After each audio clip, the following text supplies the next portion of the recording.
They called it the Blackout Zone, a stretch of mountains where every radar, drone, and jet vanished into static. Command labeled it impossible airspace. But when a trap team signal flickered from inside that dead zone, only one pilot dared to enter it, in an A-10 no one believed would survive. You're watching Warthog Valor Stories, where impossible missions, forgotten aircraft, and silent heroes take the sky when no one else will. Before we begin, tell us where in the world you're watching from, because this one pushes the A-10 further than anyone ever expected. Major Elara Quinn noticed the tension in the operations room before she heard a single alarm. People moved differently, quicker, tighter, glancing at screens that refused to stabilize. A wall of monitors displayed a jagged mountain range. But the true problem wasn't the terrain. It was the static, crawling across every feed, washing over maps and telemetry streams like a rising tide of blindness. Icons flickered and vanished. GPS links fell silent. Drone video collapsed into white noise. The electronic warfare officer stood frozen over his console. Blackout Zone is expanding. Sir, everything inside is gone. Commander Reynolds leaned closer.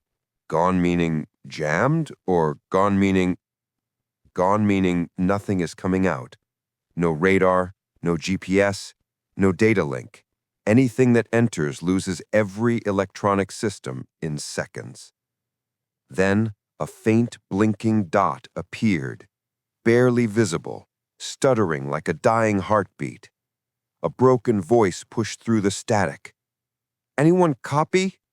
We're hit, ambushed, taking fire, trapped inside the ridge. We need... Silence swallowed the rest.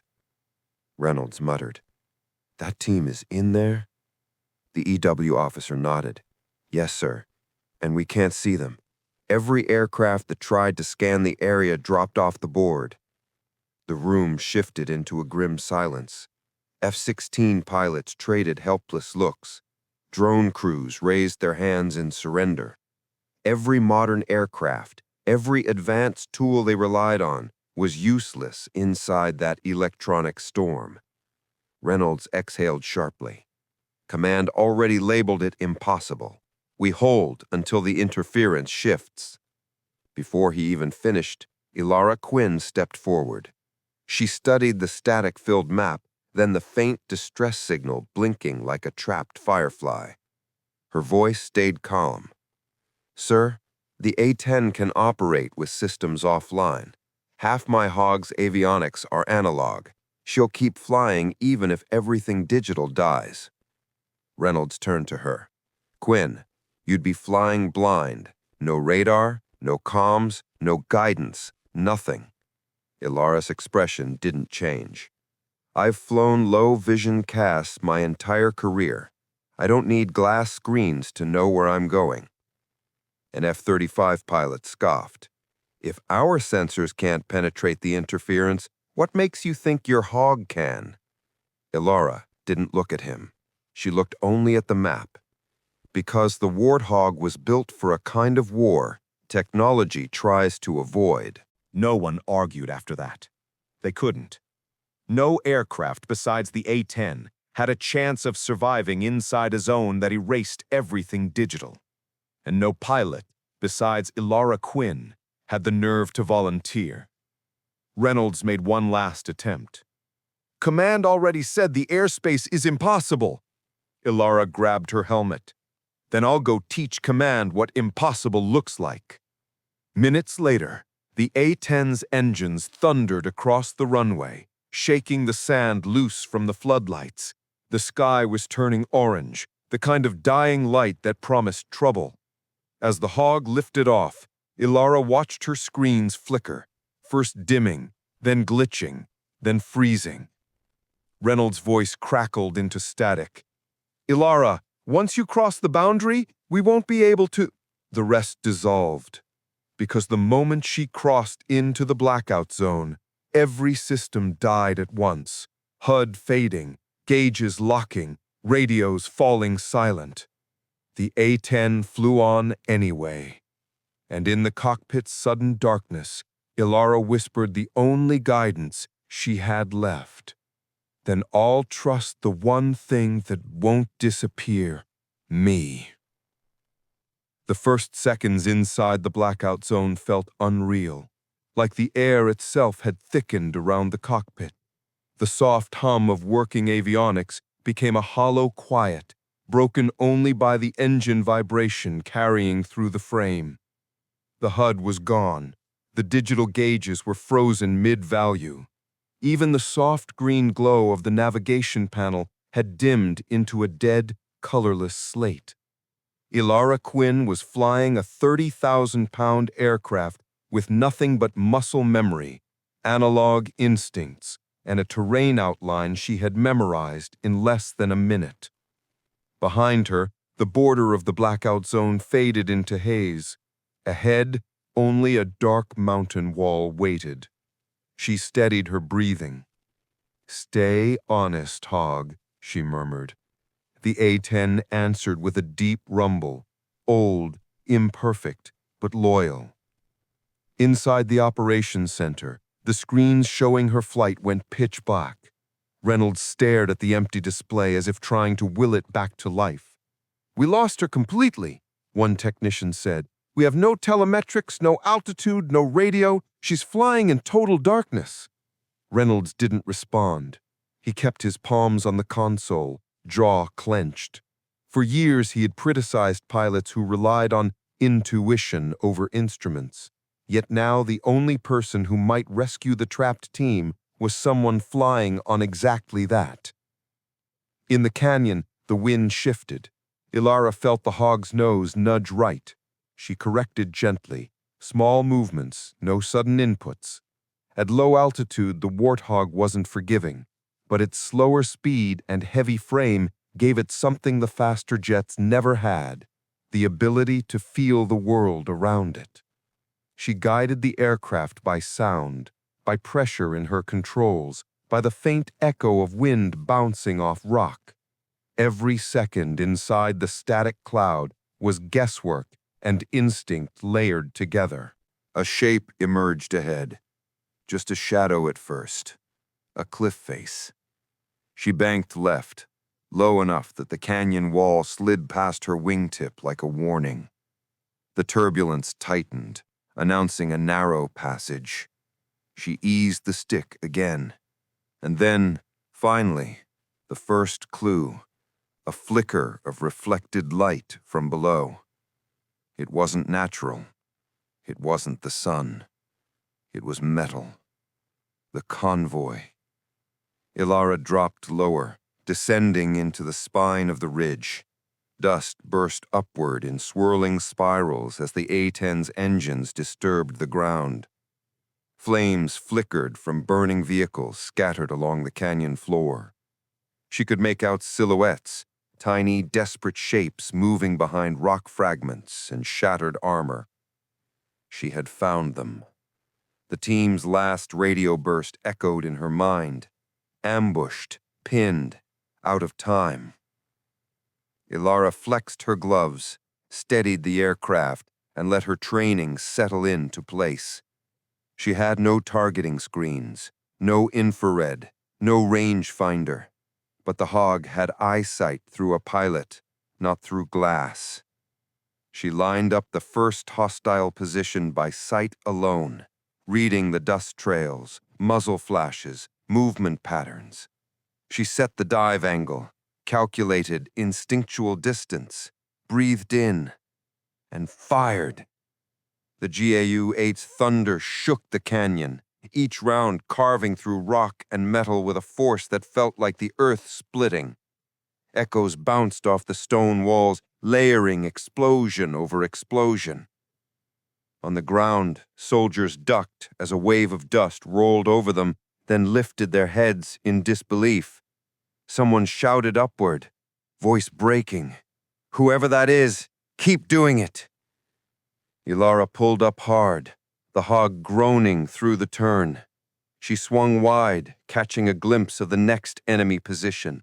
Another dive, another burst, another roar shaking the ridge. Inside the operations room, technicians stared at the blank screens, listening to distant rumbles coming through seismic sensors. Reynolds finally exhaled. That's her. But the blackout zone didn't let victories come cleanly. A sudden updraft slammed the A-10 sideways, scraping its wingtip dangerously close to jagged rock. The cockpit shook. Elara fought the roll, muscles tensing as alarms that no longer worked stayed silent. She caught the aircraft before it flipped, but the jolt stole precious altitude. The canyon narrowed ahead. Too narrow, even for a hog. Elara's eyes lifted to the cliffs rising beside her, their edges closing in like jaws. The only way forward was a gap barely wider than her wings. If she mistimed the turn by even a second, she wouldn't crash. She'd scatter. But the trap team was still under fire. Her voice was a whisper, but the decision was iron. I'm not leaving them. She pushed the throttle. The hogs surged forward into the tightening canyon, engines screaming as the walls closed in. And as the gap narrowed to the width of survival itself, Elara lowered the nose and aimed straight for the impossible. The canyon narrowed so suddenly that Elara felt it before she saw it. The air pressure shifted, the sound changed, and the walls on both sides drew in like a trap snapping shut. She leveled the wings as much as the space allowed, keeping the hog steady with tiny adjustments. Nothing dramatic, just enough to keep metal from touching stone. Below her, muzzle flashes broke through the dust. The enemy had repositioned fast, using overhangs and shadow pockets to fire both at the convoy and at her silhouette above. She couldn't climb. The moment she rose, she'd lose sight of the ground team. She couldn't slow. The winds in the blackout zone were unpredictable, so she dipped just enough to line up a clean angle. The GAU-8 answered with its familiar bone-deep vibration. Short burst, controlled. The overhang collapsed instantly, burying the shooters beneath a wave of sand and shattered rock. But the maneuver cost her altitude, and a sudden gust dragged the hog downward. Her left wing scraped something, hard. The jolt threw the aircraft sideways. She corrected fast, but not fast enough to hide the damage. Smoke trickled off the trailing edge, and the roll response lagged by a fraction of a second. Not catastrophic, but enough to make every turn dangerous. Inside the operations center, seismic sensors jumped again. Reynolds leaned forward, eyes fixed on static-filled screens that showed nothing. That was her. She clipped the canyon. No one answered. Inside the cockpit, Elara tested the wing gently, delayed, heavy, but still responding. The hog was wounded, not beaten. She pushed deeper into the canyon, dropping low enough to see the trap team through the swirling haze. Burning vehicles cast shifting shadows. The soldiers were pinned behind whatever cover remained, exchanging fire with enemy trucks circling the bowl-shaped clearing. Elara didn't wait. She rolled the hog into another dive, trusting instinct over instruments. The cannon tore across the vehicles, disabling engines, flipping one truck completely. The shockwave blasted dust across the ground team, but when the smoke cleared, the immediate threat was broken. She pulled up hard, fighting the damaged wing as the hog skimmed the canyon edge. The aircraft shook violently, and for a heartbeat she felt the left side dip again. Too much drag, too little room. She recovered, but the exit route ahead climbed sharply. With full control surfaces, she could have taken it.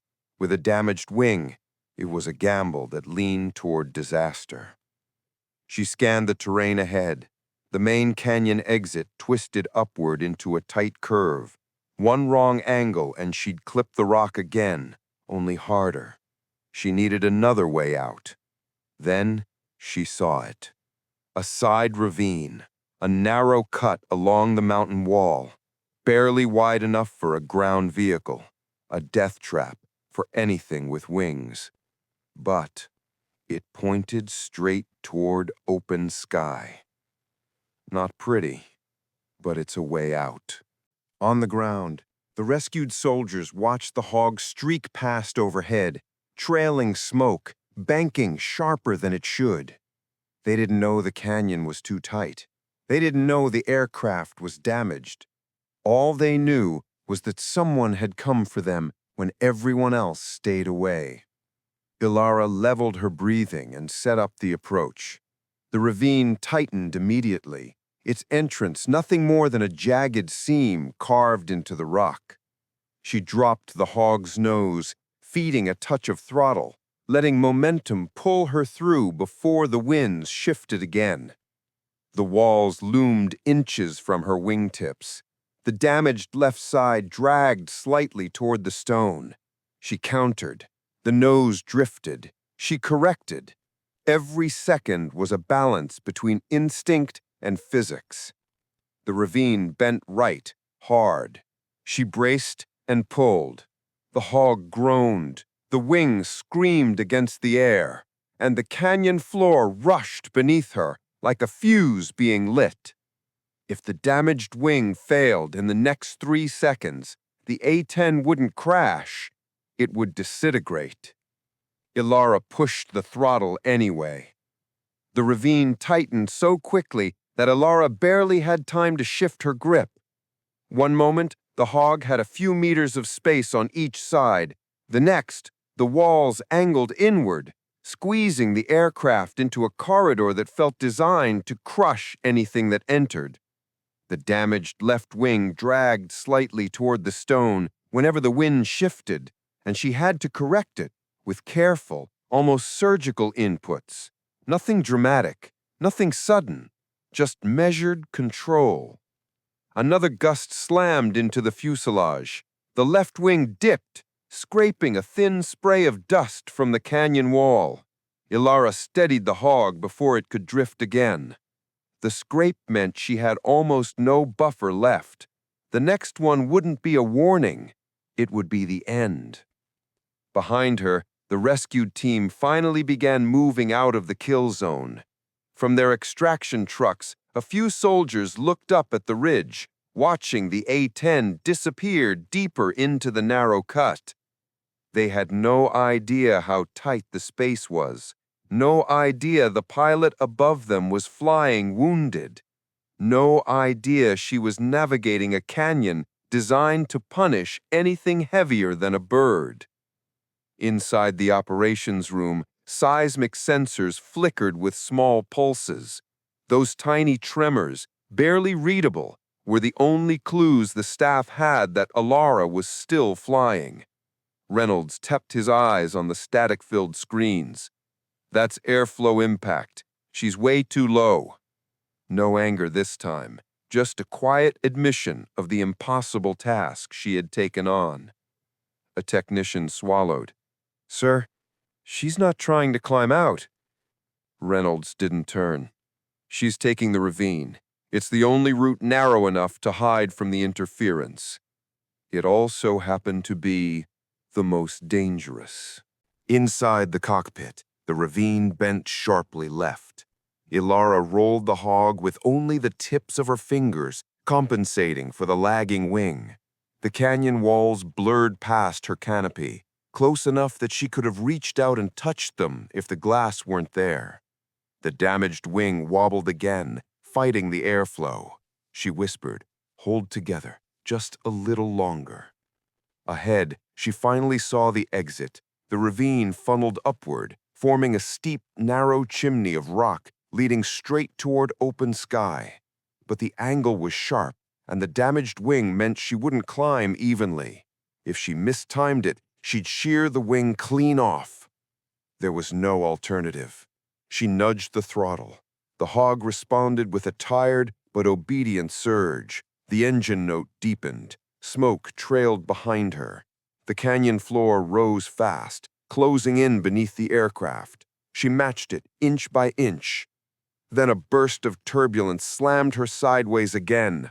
A metallic scream tore through the cockpit, her left wingtip scraping hard against rock this time. A spark flashed across the wall. She didn't flinch. She rolled a hair to the right, leveled the nose, and pulled into the climb with everything the aircraft had left. The Hog vibrated so violently it felt like the frame was shaking itself apart, but it kept going, pushing through the funnel of rock, clawing toward the thin ribbon of light above. The ravine spat her out in a blast of dust and wind. Suddenly, there was open sky, air, space. But the aircraft immediately sagged left, far worse than before. The wing wasn't just scraped, it was failing. Elara exhaled once, steady and controlled. She had survived the canyon. Now she just had to survive the flight home. The Hog dropped several feet before she caught it, the aircraft shuddering like something fighting to stay alive. And the base was still miles away. Breaking free of the ravine gave Elara only seconds of relief before the Hog lurched hard to the left. The damaged wing dipped, dragging the aircraft off balance until she countered with a sharp rudder press.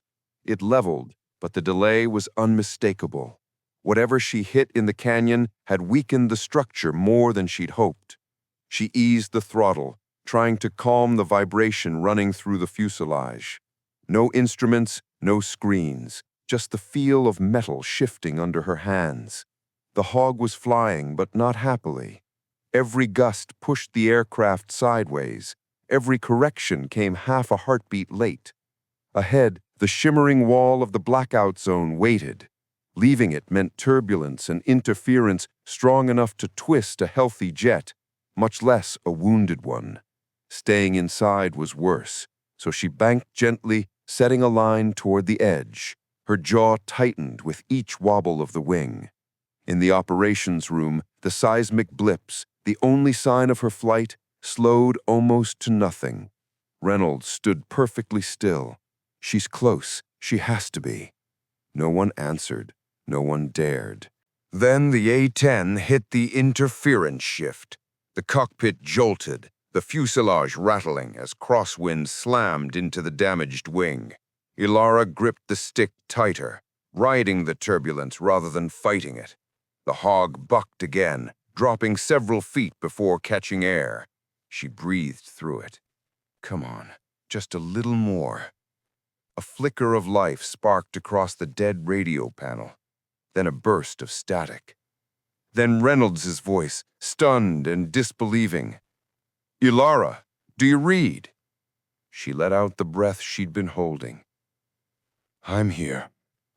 Cheers erupted somewhere behind him, but his voice stayed controlled. Status. Hog's injured, and she's giving me one chance to land. Reynolds didn't hesitate. Runway will be cleared. We'll light your path. Elara spotted the base lights on the horizon, small, distant, wavering. The Hog sagged left again, harder this time. She corrected, but the lag in response told her what she already feared. She only had one usable attempt before the wing gave out. Reynolds's voice came through the tower, strained. Quinn, you're drifting left. I'm holding as much as she'll give me, she answered, breath tight but calm. The runway glowed ahead, lined with emergency crews standing ready, engines idling. From the ground, the A-10 looked like a dark, uneven silhouette limping through the sky. Smoke trailed behind her in a thin ribbon. No one could tell how damaged the wing was, but Elara felt every tremor. She lowered the nose into a shallow descent, letting gravity help instead of forcing the crippled wing to carry more weight. The Hog shook again, a deep metallic groan passing through the frame. She corrected quickly. The next tremor might be the one that folded the wing entirely. Altitude slightly high, Reynolds warned. It won't matter in a second, she replied. eyes locked on the lights. At 80 feet, she committed. She flared, just enough to level the nose. Then the Hog slammed into the runway with a violent bounce. The aircraft rose half a meter back into the air before gravity yanked it down again. Wheels screeched, sparks burst from the left gear. The damaged wing yanked her sideways, and Elara fought it with everything she had, boots braced, teeth clenched. The Hog skidded across the concrete, metal grinding loudly beneath her. Then, finally, momentum broke. The aircraft lurched to a stop in a cloud of dust and smoke. For a long second, nothing moved. Then the canopy pushed open. Elara climbed out slowly, helmet tucked under her arm, chest heaving, but standing tall. The runway crews who had held their breath finally erupted into shouts of disbelief and relief. Reynolds approached, eyes wide with a stunned kind of respect. "You ignored every warning," he said quietly. Elara glanced back at the battered Hog, still steaming. Good thing she did, too. Rhea didn't hesitate. She took off at a sprint, ignoring the fire behind her, ignoring the commander shouting her name. Her boots hammered the ground, lungs burning as she cut through the fading smoke toward the fence. Every step tightened into certainty.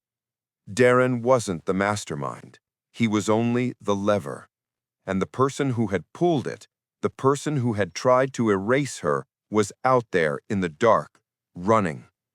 Rhea vaulted the barrier and chased the ghost who almost killed her. Rhea vaulted the fence and hit the sand running, the airfield lights shrinking behind her as she pushed into the dark stretch of desert. The noise of the blast faded, replaced by the thrum of her pulse and the rasp of her breath. Fresh boot prints carved a straight path ahead, cutting toward the old utility road. Clean, confident, planned. Whoever she was chasing wasn't fleeing in panic. They were retreating along an escape route. Her ribs protested with every step, but she didn't slow. The desert wind carried thin ribbons of smoke past her, and in the distance, a lone figure moved across the ridge, steady, trained, fast. Not Darren, someone else entirely. "Stop!" she called out. The figure didn't stop, but their stride faltered just long enough for the moonlight to catch on a uniform patch along the shoulder. Operations Division. Not a technician, not a rogue element. Someone with access and authority. She wasn't chasing an accomplice. She was chasing the architect. The figure reached the ridge and pivoted sharply. Rhea closed the distance and tackled them near the crest. Both rolled down the far side in a slide of sand and gravel until Rhea pinned the stranger, knee braced against their arm. A concealed triggering device slipped from their hand as she tore it free. When the dust settled, Rhea found herself staring into the calm, unflinching eyes of a woman in her 40s. Expression controlled, voice steady despite the struggle. "You should have stayed for Baton," she said. Rhea held her tighter. "You built those charges!" The woman didn't deny it. "The report was sealed. The accident stayed an accident. Your persistence threatened that." A faint curl of disdain touched her voice. "Darren played his part. You were supposed to be gone before sunrise." Rhea's jaw set. The sealed investigation, the missing serial batches, the reassigned personnel, it hadn't been incompetence. It was orchestrated. And this officer had tied the threads. Footsteps pounded up the ridge. Flashlights swept across the sand as security teams arrived, weapons raised, the base commander at the front. His face changed when he saw who Rhea had pinned. Shock first, then understanding. He didn't ask for an explanation. The evidence was written across the scorched airfield behind them. Guards cuffed the woman, and medics moved toward Darren's distant silhouette. The commander stepped beside Rhea, studying the flames rising over Line 4. You should have died in that blast. Most would have.